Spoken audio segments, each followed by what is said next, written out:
Solidarity Sydney and Solidarity with Rojava Western Australia. My name is Peter Boyle and I'm from Rojava Solidarity Sydney, and I'll be chairing this evening's meeting. First of all, I'd like to acknowledge that I am Elise, speaking from the land of the Gadigal people of the Eora Nation. These are the indigenous people in my part of the Australian continent, and I want to acknowledge their elders past and present, and acknowledge that this land is stolen land. It never was ceded, it was taken by force, and therefore we will respect the real owners of this land and their right to struggle for justice and a true settlement. Now, tonight we have four very interesting speakers on this question, and in order of speaking, there will be Salih Muslim, who's the former co-chair of the Democratic Union Party, the PYD, in North and East Syria, and he's currently the head of PYD's diplomacy, and I think he's based in Europe. The second speaker tonight will be Ercan Ayboga, who is a Kurdish ecologist and activist and the co-author of Revolution in Rojava. Our third speaker will be Dr. Hawzhin Azeez, a Kurdish feminist, specialist in gender and Middle Eastern studies, who's currently teaching at the American University in Iraq. And our fourth speaker will be Suheyla Ahmed, who is a Kurdish activist based in Australia. And basically the way in which we will conduct this meeting is each of our four speakers will address you for approximately 15 minutes each. And at the end of that, we will have some time for questions and discussion. I will explain later, after we have heard our speakers, how we will handle the discussion and question time. So first of all, I'd like to welcome and invite to address you our dear friend Salih Muslim, who has spoken on many occasions on this topic and is in a great position to speak about the situation in Rojava in the north and east Syria during this COVID-19 crisis. So Salih, over to you. Well, thank you very much, dear friend Peter. Thank you very much for your efforts. Just correction before I start my speech. I am located in Kamishlo. It's first in Rojava. This is one. And secondly, I am the member of the presidential committee of the PYD now at the moment. So it's okay. And my greetings and regard to everybody sharing in this one. And I would like to thank all the people who shared on preparing these events to be together, maybe this evening in Australia, and it's noon in Rojava time. So welcome everybody. I'm happy to talk to you at this moment. Before starting, also I would like to mention, I will start with the overview of Rojava, what happened, I mean, as a chronicle, just to remind the people who don't know too much about Rojava.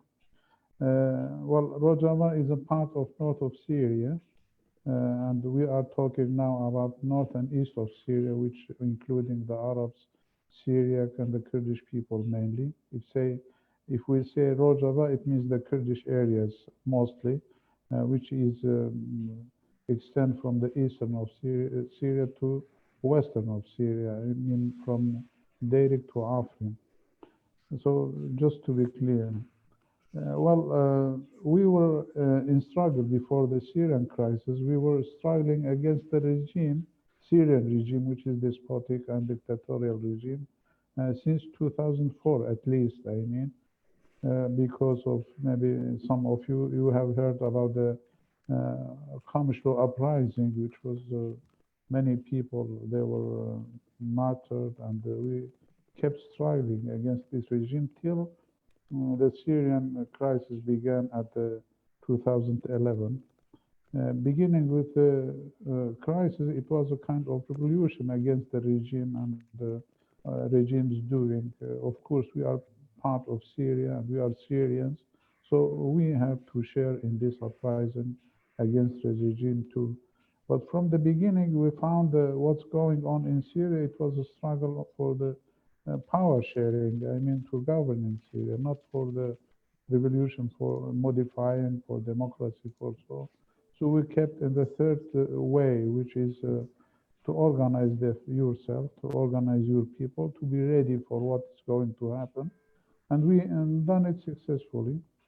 And 2012, we were able to liberate our areas from the regime forces, which they were located in somewhere in starting from the Kobani in 19th of July, and then we expanded to Jazeera, to Afrin. So our really the revolution, Rojava revolution, started the 19th of July 2012.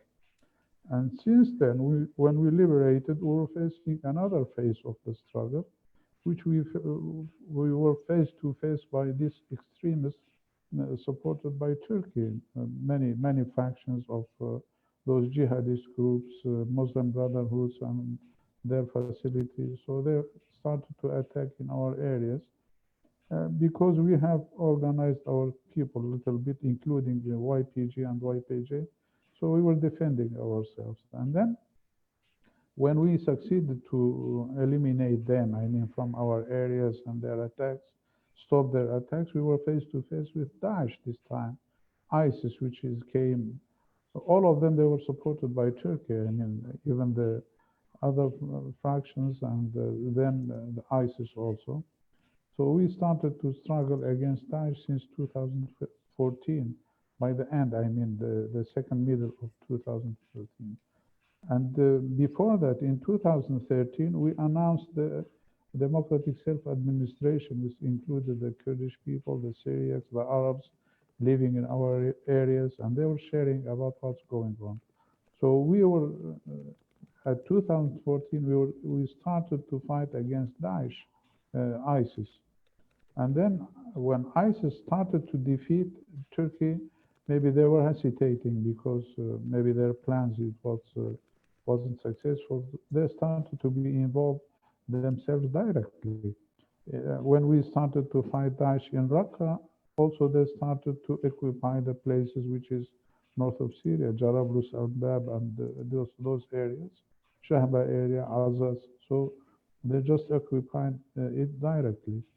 And then when Daesh was defeated completely, I mean, in Raqqa and the other areas, so they started to occupy themselves north of Syria, all starting with Afrin, and then they extend their occupation to Tel Abyad, Grisipi, and then to Ras Al Ain, Serikania.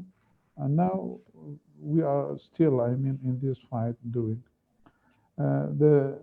The current situation, what it is, I mean, just I would like to explain what we are facing now, this time. Well, now in our areas, which is a small area, maybe it's not too much, northeast of Syria, we have the American forces, which, I mean, within the international coalition for fighting against Daesh, they are located in our area.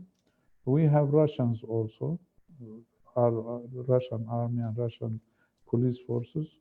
We have some regime forces in our areas, also around our areas. We have Turkey also occupying these places. And we have all these jihadists and the other groups, mercenaries, belong to regime, some of them, and some of them, they belong to Turkey, used by Turkey directly, occupying these areas. So we are in the fight. I mean, it's very complicated situation. We have to deal with all these groups. I mean, the American army, Russian army, Turkish army, Syrian army, Iranians also. So it's very complicated situation. Among all this conflict, we are trying to stand up, and we were able to establish our model, which could be a model for all the Middle East. I mean, a democracy, including all the components, the Kurdish, the Syrians, the Arabs living together and defending themselves. I mean, this is the situation we are living. It seems all of this, I mean, we have, I mean, all this fighting and conflict going on, we are, I mean, under the blockade by these systems also. We are not receiving too much. We don't have a very open ways to deal with the war. And in spite of that, now we are facing this coronavirus also, which we have taken a lot of protection measures by prohibiting using those people under the control, and even maybe some truce in our areas, maybe I mean people to keep them at the house, block out house, and so I mean preventions. And we had very limited cases. We had only 2 cases in our areas. They came from Damascus, mainly in the areas which is controlled by the regime. But till now, we don't have direct cases in our areas. We were able, I mean, by our, protection measures and so, we were able to keep our people safe till now, and we don't know what will happen from now on. So this is the situation, and this is the case. And of course, we are looking for also for the solution in Rojava. In many ways, we were maybe abandoned by the Turkey from sharing in the peace process. I mean, in Geneva, in the other places, and the actual situation now still there was a kind of truce and ceasefire between signed by the Americans from Turkish side, and the other one was signed by the Russians and Turkish side. And in spite of that, Turkey didn't stop till now. We have daily shellings in the civilians, in the villages, especially the Syriac villages in Tel Tamer and in Tel Abyad, which is the western side of it, in An Isa, which is the places they are trying to expand. And we have a daily, crimes going on by those mercenaries, which they are supported by Turkey in these occupation areas. In Afrin also, we have, of course, about 120,000 people. They are just moved from Afrin. They are living in the camps just in the border of Afrin, waiting every day to return to Afrin. And still their crimes and their doings, without any measures, ethical measures or international law measures, they are not respecting anything by just making their genocides and assimilation for the Kurdish people. So this is the actual situation we are living now. I don't know, maybe I have completed 15 minutes. Anyway, I will be ready for answering any questions for details because I am in Kamishlo. I am living it in every day and suffering from what's going on, and even for coronavirus. Also, maybe if you have any questions, I'm ready to answer. And thank you very much for listening to me. Thank you, Saleh. Thank you very much for that. We will move on now to Ercan. Ercan, you ready? And unmute your mic. Yes, I'm ready. Please proceed. Yes, hello to all of you. It's a pleasure to be here with you and to contribute on the situation in North Kurdistan and the state of Turkey. I will do a short analysis from this perspective, not too long. What was the situation before this pandemic? And the Turkish state was in a process of deepening crisis, an economic and a political one. So actually the state lives with the crisis, but last year with the local elections, this current government of AKP under the President Erdogan, which is actually in a coalition with the neo-fascist party MHP, became weaker, the power shaken it a little, but they are such an authoritarian system that they could just continue, but they are losing ground in a slow way. And we see it until today. The resistance from the Kurds and the left democratic parts of the society of Turkey is continuing, despite all the pressure and some fascist measures. They can resist. The people in the cities, villages resist, the guerrilla resists. The Kurds also in Rojava and South Kurdistan resist this state, which is, say, from the perspective of the Kurdish freedom movement, the biggest threat, direct threat. So, so Turkey was, just before this pandemic, more involving in wars in Syria, Rojava, and Libya. You just remember it was a few weeks ago. Last year, they occupied parts of Rojava. Then there was a contest in Idlib. In January, they started to send more soldiers and jihadist terrorists to Libya. So it was this situation. Here, I have to add that Turkey is supported in doing this by the most NATO states. So they are not doing it by their own. They use, of course, the contradictions between the NATO and Russia, but the NATO states, Germany, USA, especially UK, they are supporting it a lot. We should never forget it.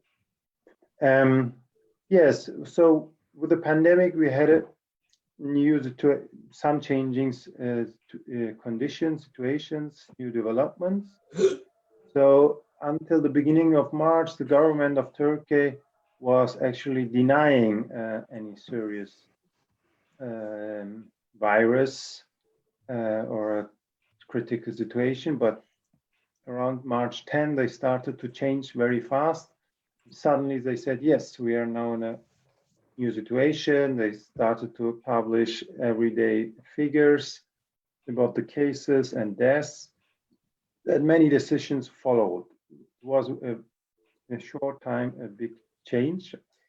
Here we have to add also that neither the society or the governments or political parties, they don't know really much about this pandemic. Globally, we still don't know much. So there's an uncertain situation, how it could develop. And this is in Turkey even more, because the government doesn't share information. The media is totally controlled by the state. Only there are some few small leftist Kurdish media which are independent. So the population's information is very limited. So what has happened with the pandemic? The government of Turkey, they took some specific curious decisions. They stopped, let's say, they said closed shops, but they said people over 65 and below 20 can not leave the house, not any issue. This is very unique in this way. There were and are curfews every 1-2 weeks, which take 3-4 days. They are sometimes declared very short, in short time.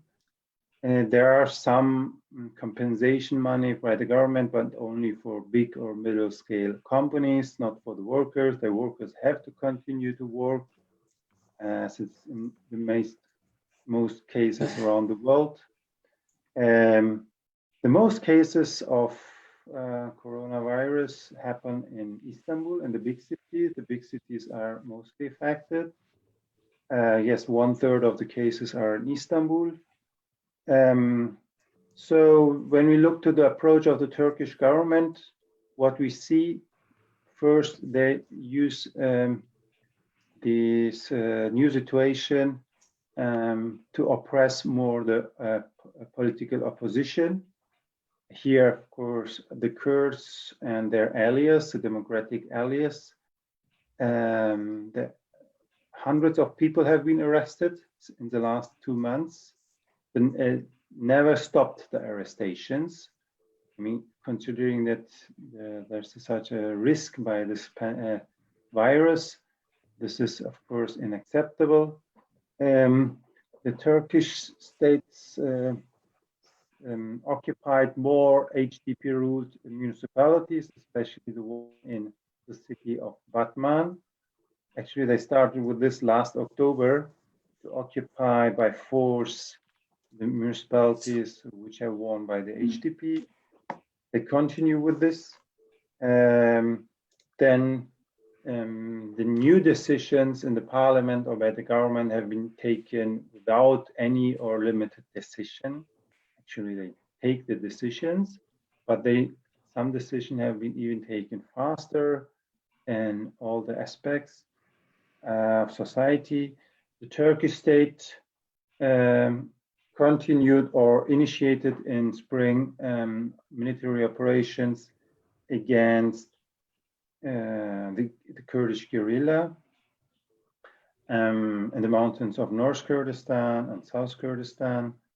The Turkish state tried to deepen the war or gain territory in Libya because due to the pandemic, the declared control of ships by the European Union in the Mediterranean Sea could not proceed so much. So they sent a lot of more soldiers and weapons to Libya, and then they started a new operation just a few weeks ago.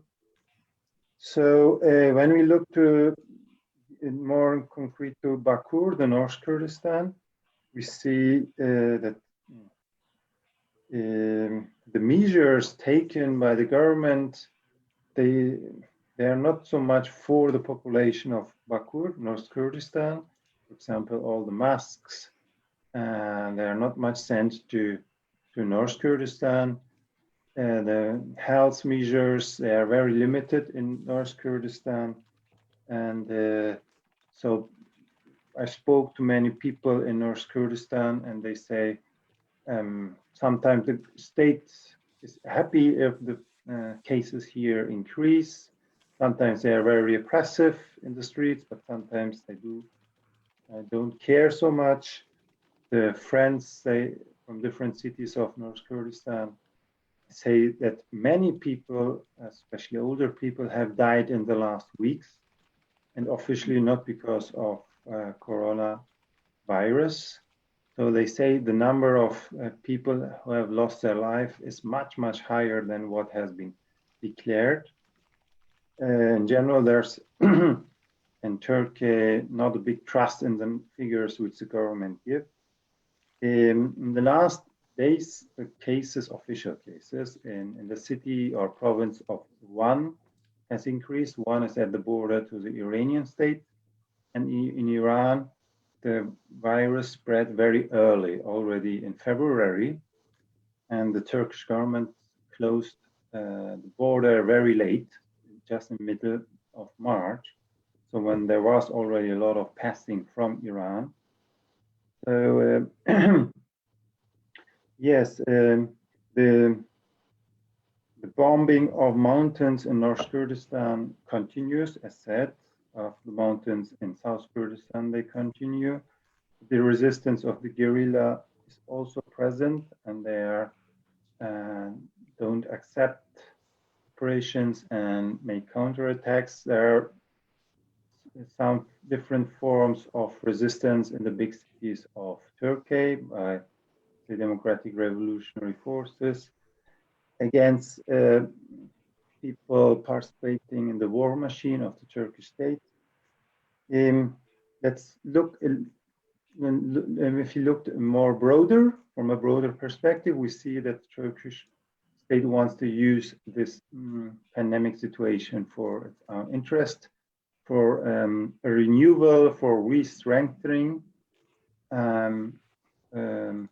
but they are not successful. This is what we can see.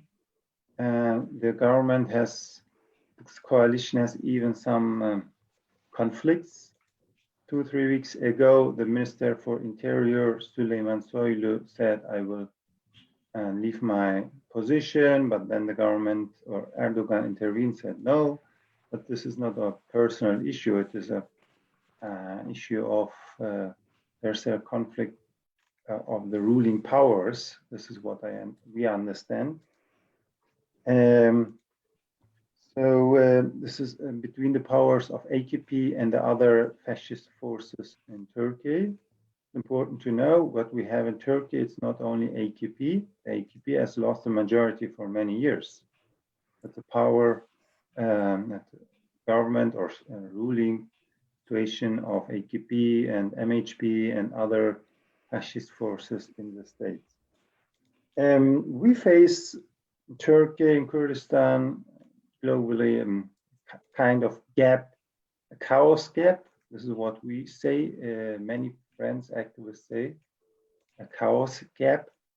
There's a big uncertainty in the people, Turkish, Kurdish, many around the world ask many questions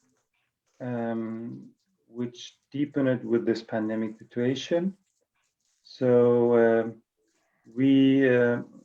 let's say the democratic revolutionary forces, they should act, intervene more, how to say, more offensive, more think heat, and try to influence the discussions, the broad discussions.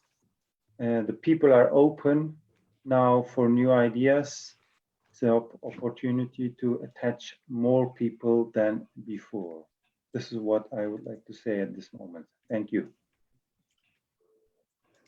Thank you. Thank you very much, Ercan. Perfect timing as well. And now it's over to you, Hawzhin. Please go ahead. Thank you so much, Peter.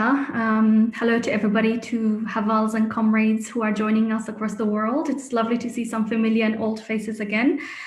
Really appreciate being here, especially because I've just been rescued from teaching a class via Zoom. So I'm very happy to be here.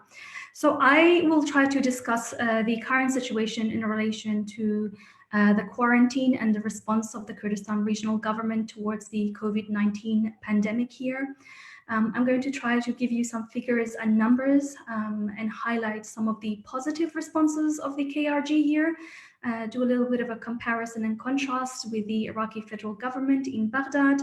And then I would like to really focus on some failures and issues which are erupting across the social, political, economic spheres here in the region. So at this stage, it's important to note that Iraq as a state faces two specific crises. It's not just the COVID crisis, this pandemic that Iraq is facing. It's also facing a huge crisis in relation to the dropping of oil prices, which has created a significant problem, not only in relation to its capacity to respond to the pandemic, but also the relationship between the Kurdistan regional government and the federal government has become increasingly tense, especially because there's an issue in relation to the payment of government employees and salaries. So at the moment, the numbers are looking pretty good in comparison to some of these other countries. Right now, or up to date, we've had 391 cases confirmed in the KRG region, as opposed to 3,032 people in the rest of Iraq. We have 375 people who have recovered, as opposed to 1,966 people in the rest of Iraq. We've only lost, thankfully, 5 people as a result of the pandemic, whereas in Iraq, we've just reached overnight 219. These numbers collectively are relatively low in comparison to some of the other countries that we are seeing, because their numbers are significantly higher than what we are seeing in a place such as Iraq.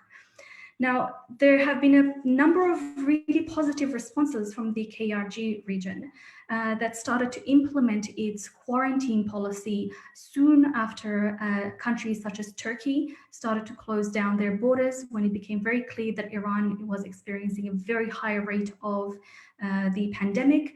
And so we started to have a closure, a collective closure on the 13th of March. This was a week ahead of the rest of Iraq, who implemented their quarantine on the 22nd of March. So we were basically very much ahead of the curve. However, we do know that there were a number of people who were already well infected and already recovering as early as February. We know that the numbers in Iran, as a result of their connection and ongoing flights flying between China to religious sites such as the city of Qum, that there was high rates of infections late 2019 and early 2020. So some of the positive policies that were implemented by the KRG here were they immediately started to close down universities and schools. They closed down all religious ceremonies and rituals and mosques and churches and temples. They developed dedicated health facilities to be able to respond to the pandemic in a fast-paced way. They banned all travel between the Kurdistan regional government and the Iraqi federal regions. All flights in and out of the region, as well as Iraq, were cancelled. The governments provided funding to the local ministries and the municipalities. They ensured that supplies of food were maintained, that the supermarkets and the supply of food was relatively well stocked. They prevented and implemented measures in relation to price manipulation. They decreased taxes and rent payments on businesses and on shops in order to try to encourage businesses to stay afloat. So I believe that these measures were largely positive and ensured that the number of people infected remained relatively low, and the number of people who've lost their lives remained relatively low. The comparison between 5 deaths in the last couple of months in the Kurdistan regional government compared to Iraq being at least 119 at this stage speaks for itself on many accounts. But at the same time, just connecting back to what Salih Muslim and Ercan also mentioned, there's a number of emerging crises here that really need to be addressed. What we've seen from the pandemic here in the Kurdistan regional government has been a very fast-paced, effective response to the pandemic. But the pandemic has resulted in a number of other issues and crises that are slowly beginning to emerge. One specific crisis that we are seeing and that we've seen on a global level is the emerging or the rise of ISIS attacks and sleeper cells, which are beginning to really coordinate and implement a number of attacks. We saw the day before yesterday a very, very tragic attack in Afghanistan, attacking a maternity ward, killing a number of babies, newborn babies, and mothers and nurses. On Sunday, we saw here in Iraq, in the Diyala region, attacks on civilians, on farmers. A number of farmers were killed, their farms were razed. We are seeing an emergence in places like Salahuddin in Mosul, a really coordinated and frightening effort by ISIS to re-emerge and coordinate its effort to basically re-engage in acts of terror.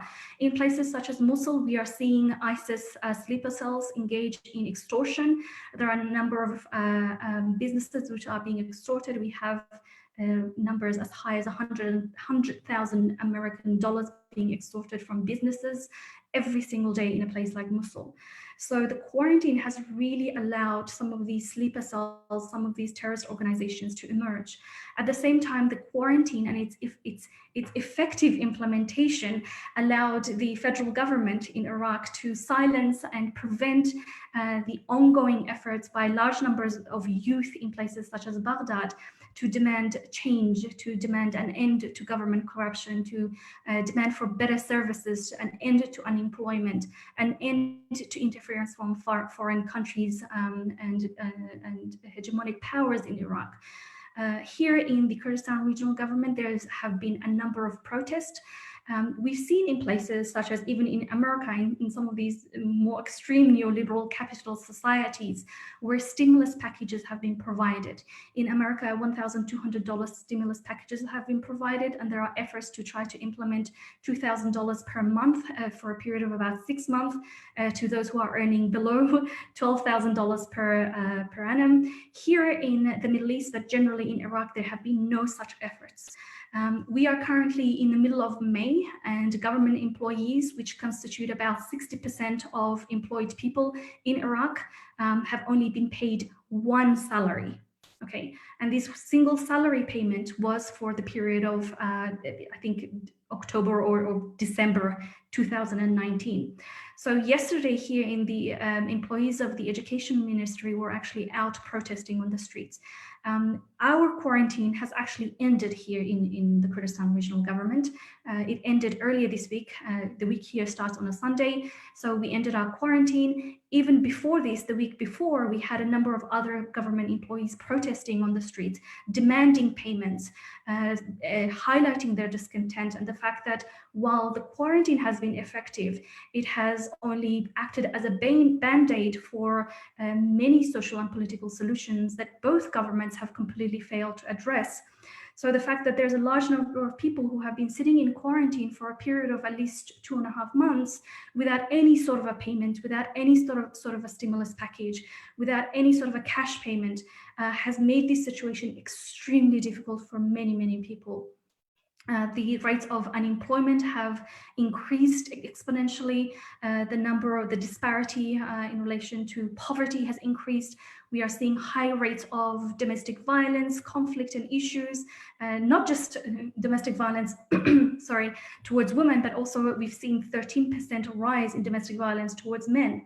So although the quarantine has been effective in some regards, it has really acted to erase or prevent people from protesting. It has really acted as a way for both governments to take a breather from the kind of discontent that has been fermenting for quite a long time. Another issue that we are really seeing, according to official KRG figures, we have 1.8 million internally displaced refugees, displaced people and refugees here in the northern parts. This is not even in Iraq, just in the northern parts of Iraq here. And we have seen various measures implemented on them that has really served to produce a disturbing policy of implementing layers of control and surveillance on people who are already in an extremely difficult emotional, psychological, social setting, being left in camps, with minimal amount of support for years on end, having survived the war with ISIS, coming from a place of deep and intense trauma, and then on top of that, having soap distributed, having cleaning supplies distributed as a response, has been really, really ineffective. We've seen some responses by the international non-government organizations that focus on refugee aid. There was an interesting report by Bob Kitchener, who is the Vice President of International Rescue Committee, who presented a fluff piece about how they're attempting to respond to the global refugee crisis within this pandemic. And their responses has been to try to have more wash basins at their offices, or try to encourage people to remain within their tents during these periods. So what some of these crises are representing is that we know that the global pandemic is not going to end. We had here in the Kurdistan Regional Government 8 days where we had no cases. Just yesterday, overnight, we've had 1 more confirmed cases. So we can envision that in the short term, the next couple of months, that this crisis will continue. This isn't something that is going to end when the quarantine is lifted.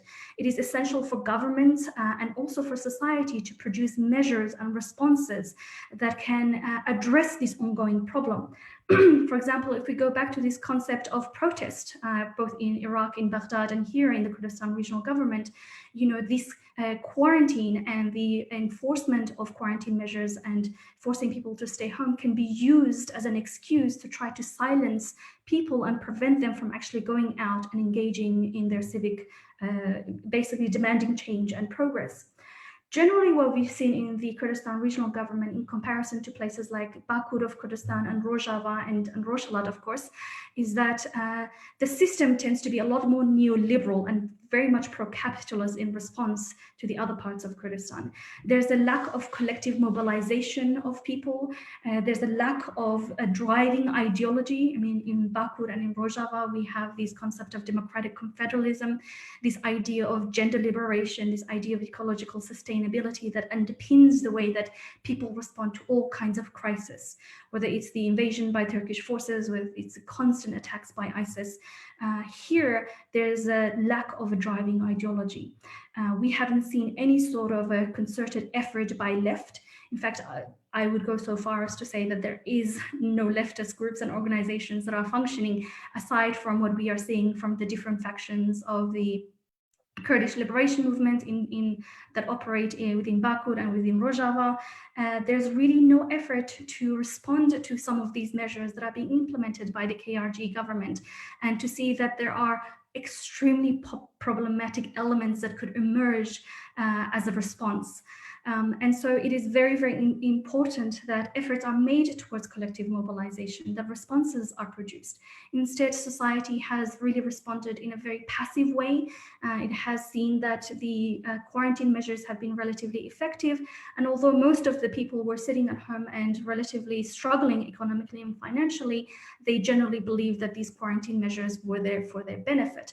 Yes, definitely in the short term, it is for their benefit, but in the long term, it can have significantly negative implication in relation to government and society relations, in regards to protest, in regards to civic duties between the government and society, in relations to silencing collective efforts towards ending issues like corruption, towards encouraging the government to respond to issues of unemployment, to lack of services.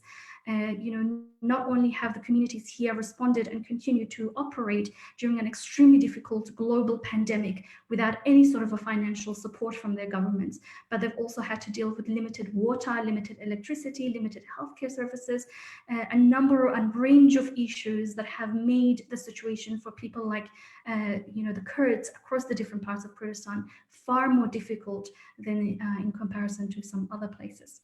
So I think if I haven't gone overboard, I might stop there, and I'll allow people to maybe if they have questions to ask me questions during the question time. Thank you so much. Thank you, Hawzhin.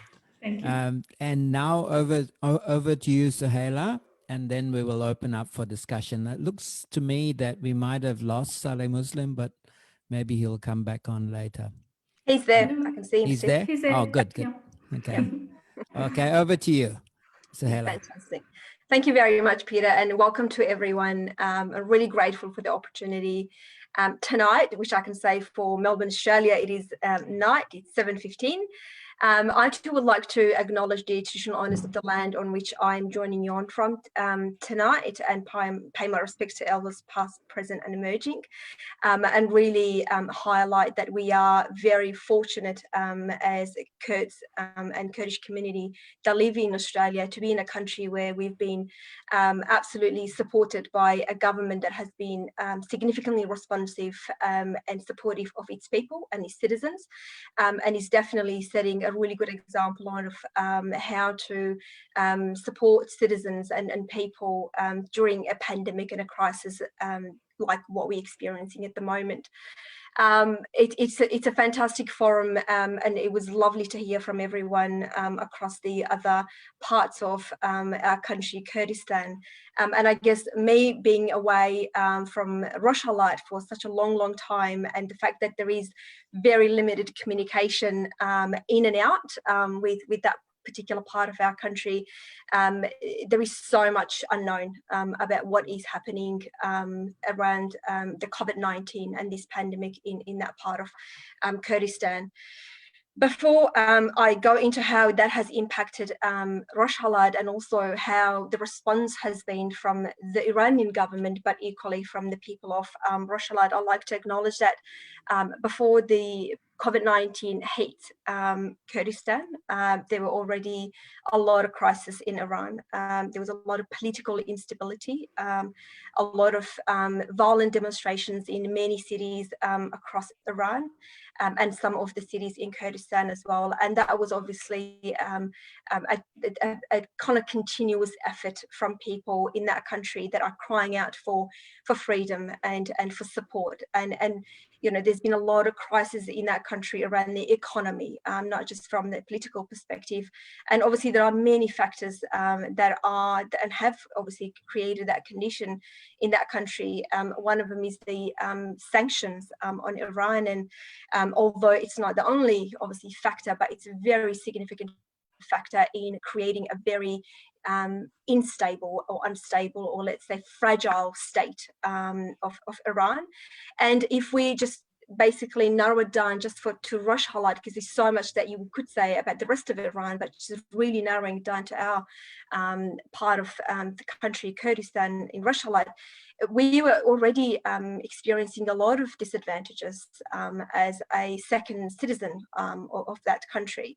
There has already been massive crisis in terms of our economy, it's massive crisis in our society, massive crisis in terms of our ability to be able to exercise as our very, very basic rights. So when the pandemic basically hit our country, it hit a already fragile, significantly fragile society, where people were struggling to make money to put food on the table for their families.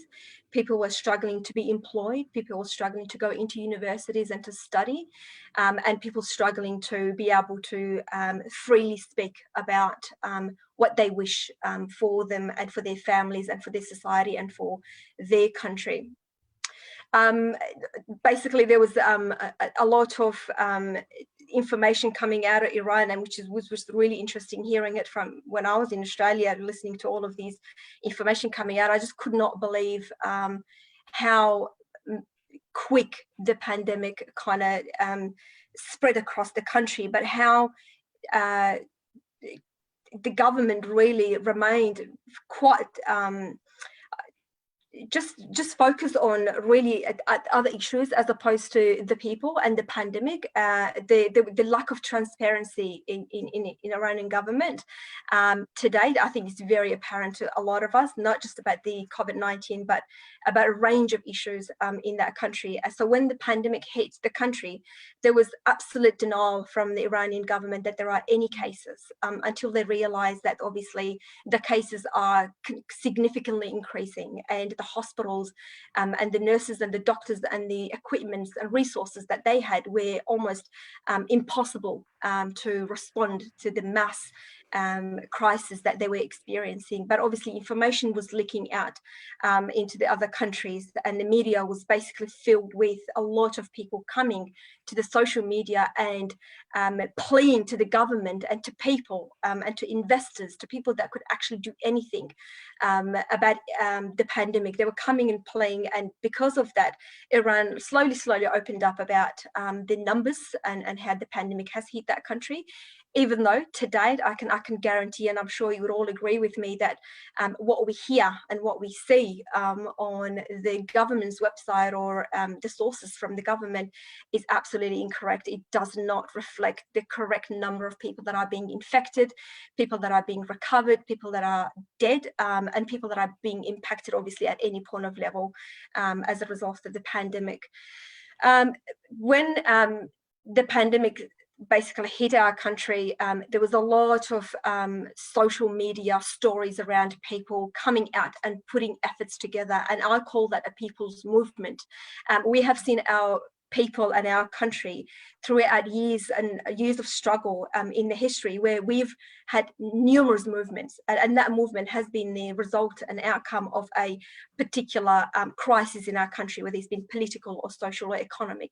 This time, this movement was everything and all together combined, because politically we were struggling, economically we were struggling, health-wise we were struggling. So people came together and people started to proactively put measures in place. You know, when you were seeing in other countries across the world, they were shutting borders, shutting shopping centers, and you know, really encouraging people to stay at home so they can keep safe. Iranian government was not necessarily doing that. In fact, a lot of times we look at it from some of the people's stories, it was almost a given weapon that was allowed because it was a natural weapon that could hit a lot of people, that could quieten a lot of people, because there was a lot of uprising happening at that time. So it really served the Iranian government well. People could see that. They knew that there's no support for them. The government is no urgency to provide that support. In fact, they were allowing a lot of mass gatherings and a lot of activities where they knew this is quickly spreading the virus and just sort of contributing to a much greater spread. people in cities, for example, if you look at somewhere like Piranshar, where a lot of women came together and started sewing a lot of masks, a lot of protective equipment. A lot of doctors and nurses volunteered their time at the hospitals, because we know obviously how that system works in Iran. You don't just get paid for things that you do, but they proactively went to the hospitals, they opened their clinics, and they started receiving a lot of those people that were infected with the virus. And very sadly, a lot of those nurses and doctors lost their lives because they were protecting others.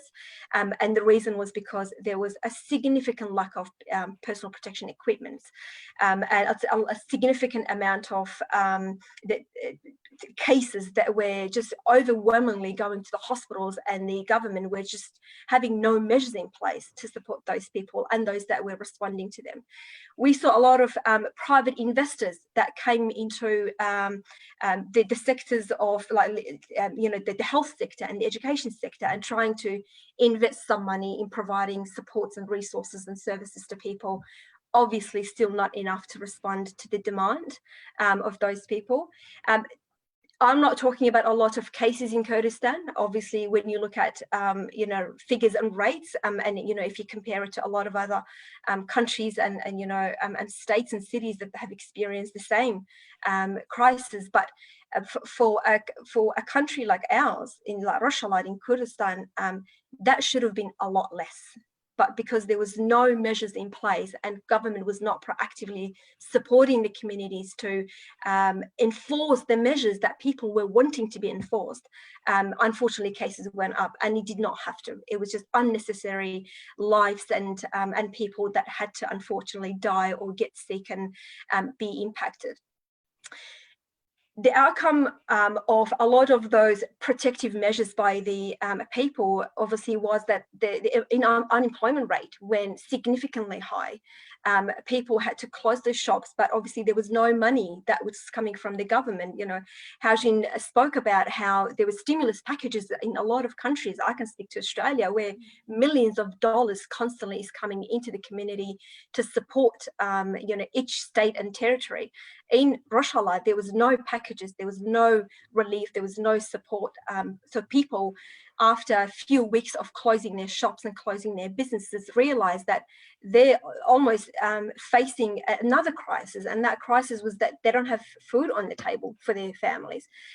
So they started opening up again, but definitely had still a lot of measures in place, but opened up opportunities for new cases that again arise as a result of opening the markets and opening their spaces.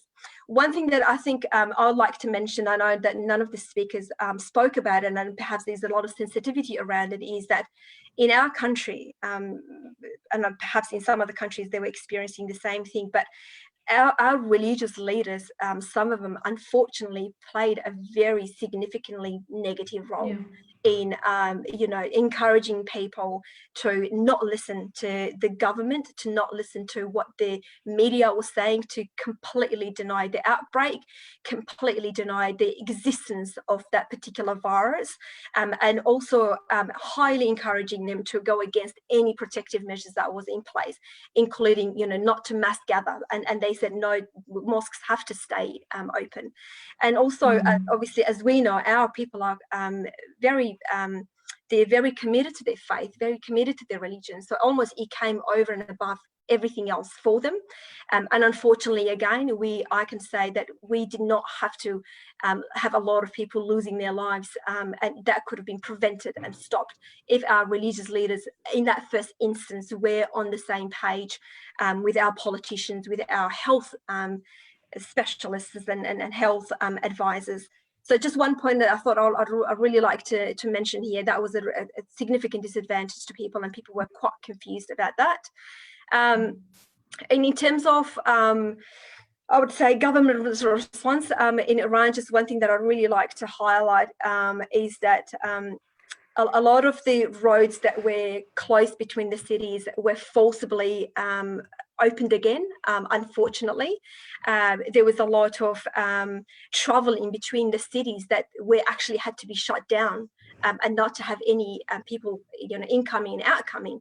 But unfortunately, the government did allow that. And even though, and I can speak not just to inside Iran, I can speak to even between Rojava and Bashur, there was still a lot of illegal cross-passing between the two part of Kurdistan, and it's very clear that the Iranian government was quite aware of that, but unfortunately there was not any measures in place to support the Kurdistan regional government's protective measures, and they were not preventing people from exiting the cities unless it was very clear that they were going to exit Iran and enter Bashur. So that was, again, significant inhumane act by the Iranian government, knowing that they've got a huge amount of infected people, and basically there was no testing, there was no evidence that anything is under control, yet people were allowed to cross the borders and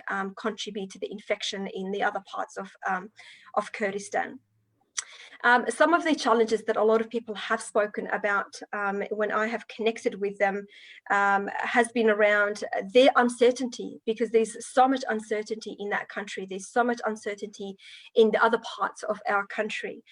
There was a lot of rumors, a lot of unconfirmed information where people were gathering information from, not very credible sources, and unfortunately spreading that to each other, which equally again contributed to people's amount of awareness and how much they were alert and aware, and how much they were protecting themselves. And some of the families that I spoke with specifically were talking about how the government, despite all the official information that is coming out, there are some very hidden agendas for the government, and they're really trying to stop people, professionals and agencies from practicing social distancing, from practicing hygiene, and listening to the health experts around how to best respond to the pandemic.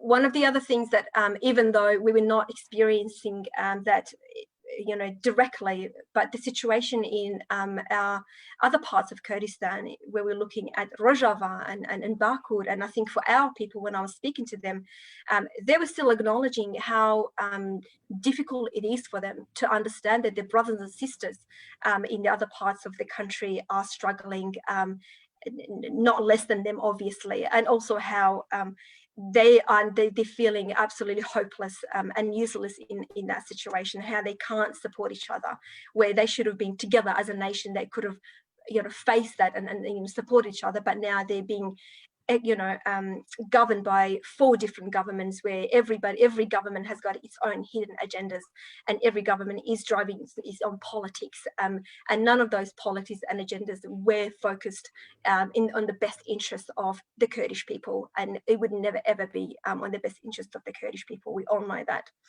I would say now that we've passed, obviously, over 3 months of the pandemic, even though it started quite early in Iran, but I think the peak was for 3 months. There was a significant peak in Iran, where a lot of countries started basically shutting the borders to Iranian travelers, including Australia. I am one of those people that obviously I was not going back to Iran. I was going to travel to Bashur with my family, but the Australian government obviously stopped everyone from travelling overseas, the greatest measure that was put into place, and we were not able to go and see our families, which is something that I'll have to obviously grieve about. Nothing for you guys to worry about, but I think a lot of people were looking forward to spend this Navroz together.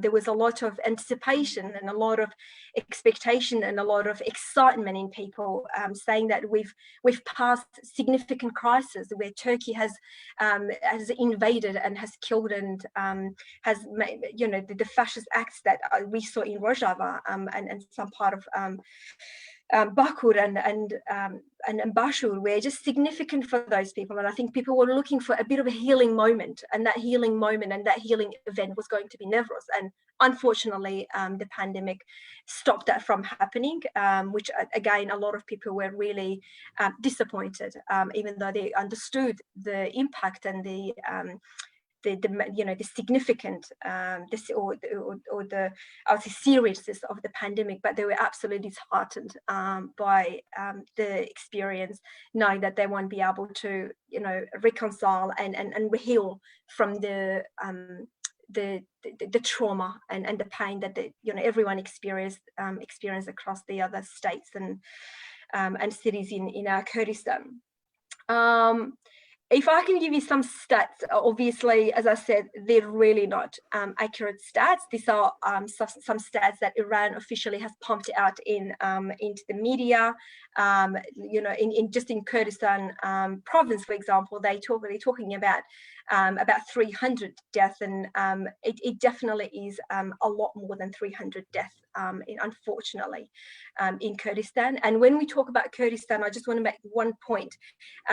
Iranian government, as you know, Iran has divided the cities in Kurdistan, what we call Kurdistan Rojava, into two provinces. So the province of Kurdistan and the province of Azerbaijan, Gharbi, which obviously the cities of Mahabad, for example, is not being recognized as one of the cities in Kurdistan, but a city in Azerbaijan, Gharbi, which then again contributes to the inaccuracy of the data that we are receiving on the websites, but equally the disadvantages that we're experiencing as a nation or as a community, as people in Rojava. Overall in Iran, totally, according to official figures, it says it's about 130,000 cases confirmed. Again, it's a lot higher than that. Almost about 89,500 people have recovered. And again, obviously this number is changing on a daily basis. And there are many people that are very skeptic around how these data is being collected. That's why it's definitely not accurate. And the death total not today necessarily, but just recently was around 6,783 people. Again, absolutely incorrect information from the Iranian government and from Iranian officials, which is disheartening to someone like me that is in Australia wanting to know what's happening to my people in my country, but definitely not having that picture cleared for me. So I hope that I've been able to shed some light on what is happening in Rojava, a lot of differences between each part of our country, and it just talks to the very, let's say, vulnerable position that we are in as a nation and as Kurds, and it's quite unfortunate. However, I think our movement is coming out quite strongly, and but as Salih Muslim, it's so amazing to hear how you guys have managed the pandemic in Rojava. Salute to you and to the rest of people in Rojava for managing that so significantly well. And I'm so happy to hear that Bashur is definitely making great progress in responding to that pandemic. And Bakur is, again, Ercan, it's one of those unknowns as well, just like Rojava, and it would, I think, forever be unknown until it's under a barbaric government like Turkey. So thank you so much for all of your times. And if there's any question, you're more than welcome to ask. Thank you, Suheyla. Thank you very much for that.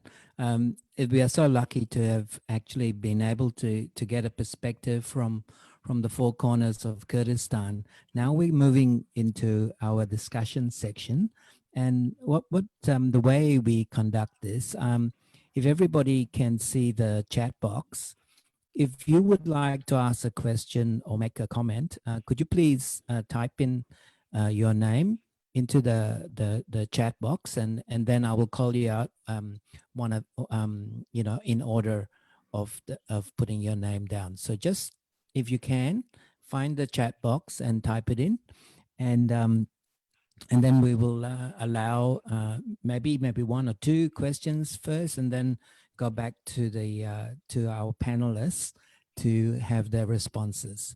So don't be shy. Just type in into the chat box, and if one of the panelists wants to ask a question, you can also do so of each other. Okay. So do we have anybody? You ask yourself questions. That's a good trick. I've seen Zoom meetings where that seems to be the way in which it goes. Yes. Okay. Sydney, are you asking a question or is it Hussein first? Or Sydney is just sending a message, or you would like to speak? Sydney?